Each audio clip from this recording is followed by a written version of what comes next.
Okay, so today we sent our man Brad on the street here to go to the energy conference, which was held locally at Wake Forest University. And this morning they featured speakers James Rogers from Duke Energy and also Aubrey McClendon from Chesapeake Energy. So we're just going to ask Brad a few questions to help clarify some of the things that you might have read on Twitter. And we're going to go ahead and get started.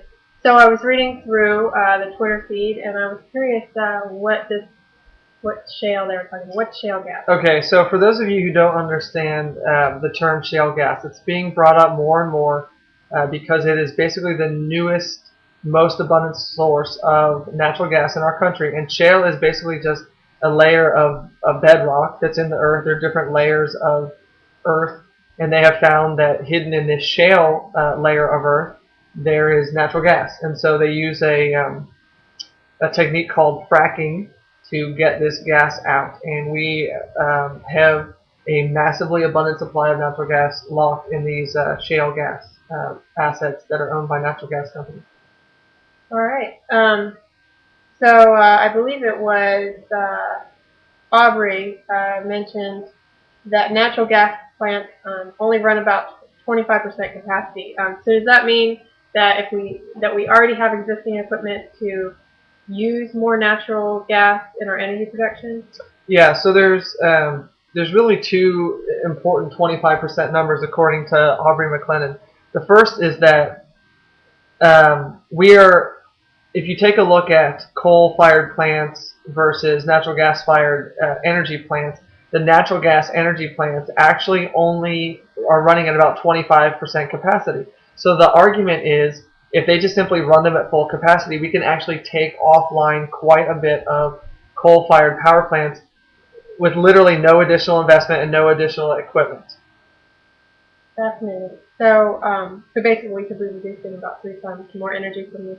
I think if you do the math, 4 times 25 equals 100%. So we could actually produce 4 times. 4 times more. The other 25% number that Aubrey McClendon brought up was that there was a really great back and forth between Jim and Aubrey in the session, and Aubrey brought up the fact that when looking at CCS, there's actually 25% of the energy that gets produced from this process of clean coal actually goes into the actual sequestration itself. So you're really only getting 75% of the power out of this particular method of creating energy, this clean coal method of creating energy. So, when asked, what do you do with that inefficiency? How do you create enough power? And Jim's comment was, well, we'll just have to create more coal power plants. I don't know that was necessarily the best solution. It was just more coal. Okay. So what was your take on what do they see as? I'm assuming it seems like they both have differing views on natural gas. And what were their takes on what the future of natural gas is? Well, I mean, it's interesting. You both get from Jim. You both get gas is terrible, and you get natural gas as a bridge fuel. So I mean, he kind of goes back and forth. I think the bottom line for Jim, his hang-up over at Duke Energy is that legislation is not clear right now. Just the legislative framework and the policy environment going forward regarding natural gas. The shale gas is abundant and it's everywhere, and companies are coming in from out of this country. BP, British Petroleum, Total, which I believe is a French company, they are coming into this country and buying shale gas assets because they believe in the story. The problem is, and the reason I think that James has been hesitant to jump on board, is that he's unsure of the legislative framework going forward. And if tomorrow they're told the EPA will not allow horizontal drilling or fracking, then what do you do if you build a bunch of natural gas power plants? So I understand his hesitation. It's really just something that really has to be worked out in the government. And right now, T-Boone Pickens, is trying to push the Natural Gas Act through There was a gentleman from Oklahoma that's in the Congress that was on Mad Money the other day talking about the Natural Gas Act, and Jim Cramer is a big proponent of the Natural Gas Act. So I mean, there's a lot of big public figures, coming in and saying that, we have a future in natural gas if we'll use it. If we'll remove the legislative overhang from the process, then companies like Duke Energy can then climb on board.